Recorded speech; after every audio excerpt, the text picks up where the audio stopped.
last day that I'm going to see you after tomorrow.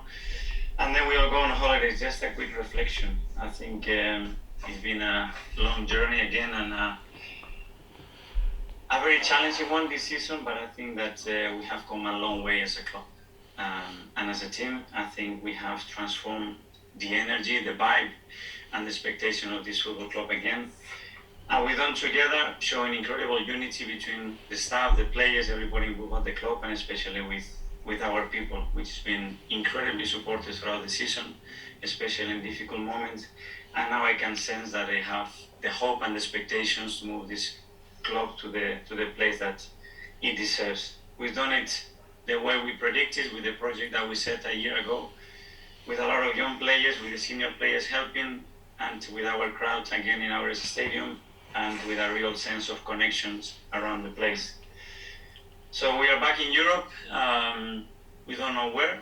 Tomorrow it will be decided. Hopefully it will be Champions League, because I believe that tomorrow we're going to do what we have to do, and we're all going to be cheering for Norwich to do what they can do, for sure.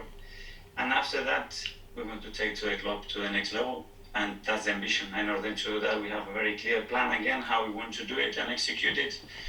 And it's no secrets. We need resources, and we need to increase the quality and the depth of the squad, as long as the same way maintain who we are as a club, and the people that we have next to us. And that's going to be the challenge the following season. But hopefully tomorrow in front of our people, we can live another great day. So I leave it up to you guys.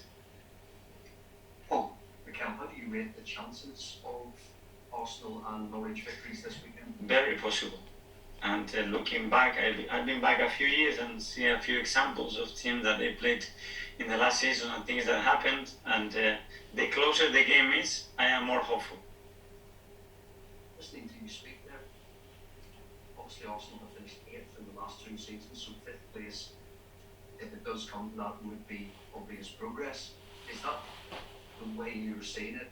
And do you think the fact that we were 6 or 7 points ahead, sort of clear of 5th place at one stage, is that where the negativity is coming from? And how do you think it happened from that situation? It's because we have created expectations that this club deserves and this club has to be, and in the last 2 matches we haven't been able to fulfill those expectations.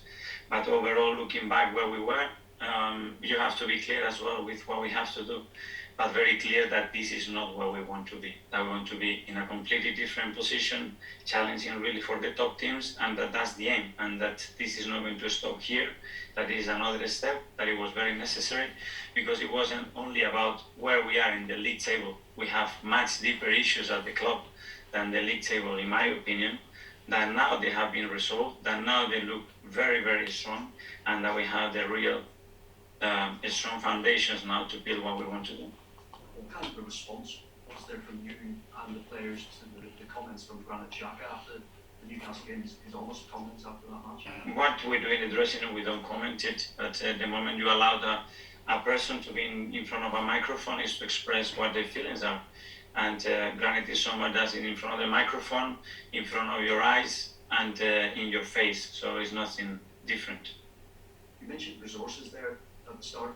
How confident are you will get the resources needed to turn Arsenal into that? We are going to have certain resources, no unlimited resources, certain resources, and with those resources we have to play and do what we have to do in the best possible way. We don't know what the rest they're going to have in terms of resources, which I'm assuming that obviously it's going to be challenging, because now it's not a top 3 or a top 4 league, now it's a top 8 or 10 teams that are involved there. But that's where we have to find the way to do again what we did last summer. From a coach's perspective, how far away do you think the team is from challenging Champions League on a regular basis? There I go back to what the league table is saying. And the league table doesn't lie after 38 games. And the league table says that we are very far still about the first and second position, not only in points, but in goal difference. And that's the level that we have to try to aim and reach. The young Brazilian winger Marquinhos is reportedly in London finalising a move to Arsenal. Can you tell us anything about that? Is that as advanced? No, when there is a player to announce in the next few weeks, we will be dealing with that and Mark is in charge of that, so you can ask him the question. He's here next to me.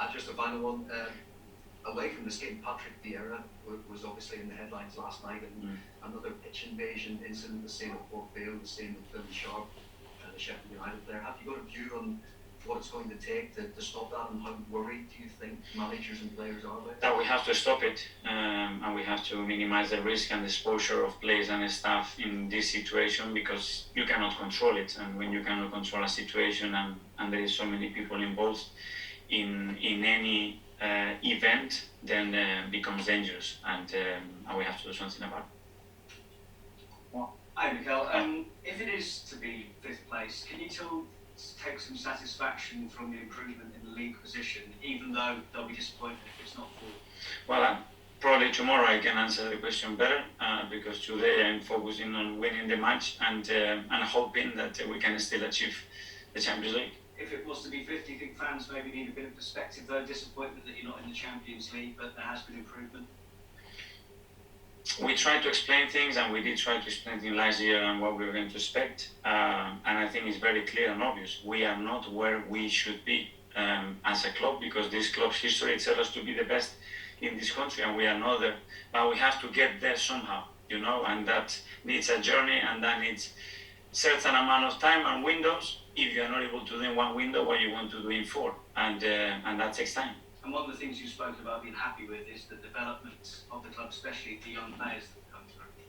Everybody, the development of the culture of the club, the development of the people, and how they live their profession and the club, the connection we have, everybody inside the organization, players with the staff, with ownership, with board.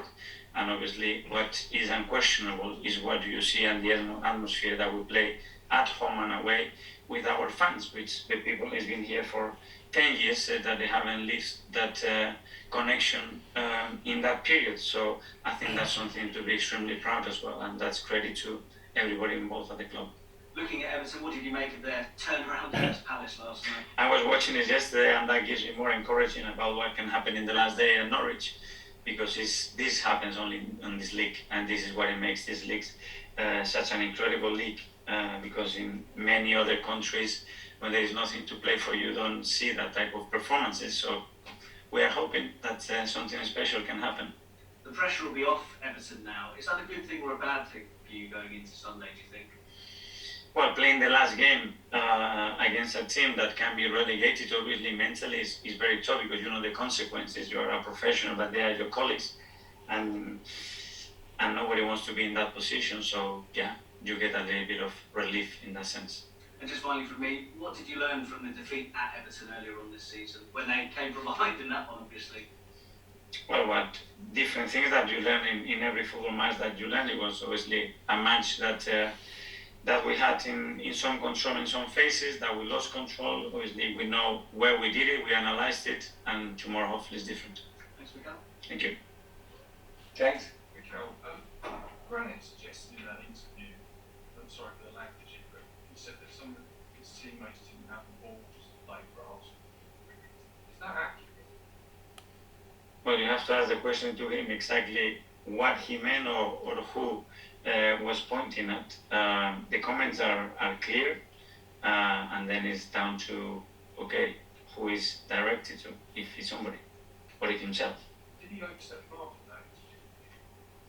I prefer today not to comment too much on that, but when you allow people to speak in front of the media, you have to allow them to say what they feel, and unquestionably, and knowing Granit, that's what he felt. Is that something you talked to him about since Monday?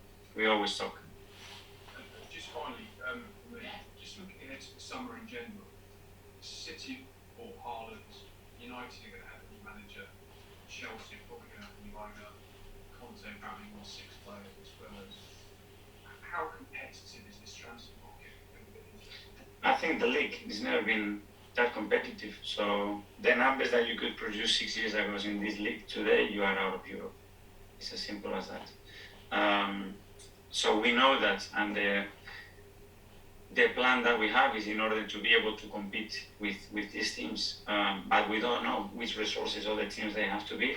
We know that other teams are already starting from a different position because they are in a different moment, but we still need to have the aim to do that, because if you don't, where do you end up? Just looking back, I don't want to do that. So we will need to find ways to be able to compete with them, like we have done this season, because nobody expected us to do, or with the squad that we had, the expectation that we had. You spent, I think, 140 million last summer. What would you spend a similar amount this? It's not only about the amount. If you see the wages that we have and we had, is night and day. So it's not about what you're spending, it's about what you have sold, what you have done. We had 28 players, and then we end up with 19 players in the squad. So it's about the total of the expenditure, because that figure, if not, is completely irrelevant, because what is the total annual cost of the squad that you are building? Sorry, Mikel, just one more. Gary Lineker has tweeted that he's hearing there's a food poisoning outbreak at Tottenham, and that he's not joking. I just wondered, any thoughts on that? I don't know anything about it. I don't know. I have no clue. How can I comment? Ciao. Okay, well, there's obviously been a lot of sort of focus on Arsenal did or didn't do what January transfer window did. And then you look back on that now and think you maybe got it wrong, the approach to January window in terms of pushing the club on for its top. Does what you didn't do in January become competition in summer? Everything that we did, it was trying to reach the objective that we had after January, where it was to try to be challenging that top four, and what was the way that we were going to do it, and financially be stable and be in a position that come in January or come in the summer, we could allow ourselves to do certain things and don't be completely locked. But would you have wanted to do something in January? Did you try and were sort of told them? Yeah, if you give me 6 players, I go in the transfer market and you bring me these 6 players. In the summer as well, we can do that and have 25 players to select. The best 3 strikers in the world.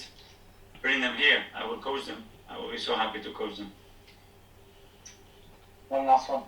Hi, Mikel. I know you mentioned at the start the foundations in terms of like the style of play, and everyone's kind of seen that grow throughout the season. One trend, I guess, has been sometimes when that control's been disrupted early on, it takes a while to kind of respond to that. I was wondering, is that an experience thing or something else in terms of coming up with solutions? It can be a lot of factors, and it's how we deal with moments when we lose that control and we are able to reset and take the game into a direction that we want, and finding different ways in order to do that. It's down to that. Is that about the leadership of the team? It's about the understanding of certain situations in the game, not to continue to put the game into that mood, I would say, and we're always working on it. Is that so? That mood, would it be like more emotional decisions that come into play, or would it be? Sometimes it's emotional, sometimes it's about the structure, sometimes about the first pass that we pick to make to provoke certain things, sometimes about in which territory we want to play the next 5 minutes, and it's more related to game management. It's for different reasons. It's really difficult to pick just a thing. Thanks, Art. That's the end of the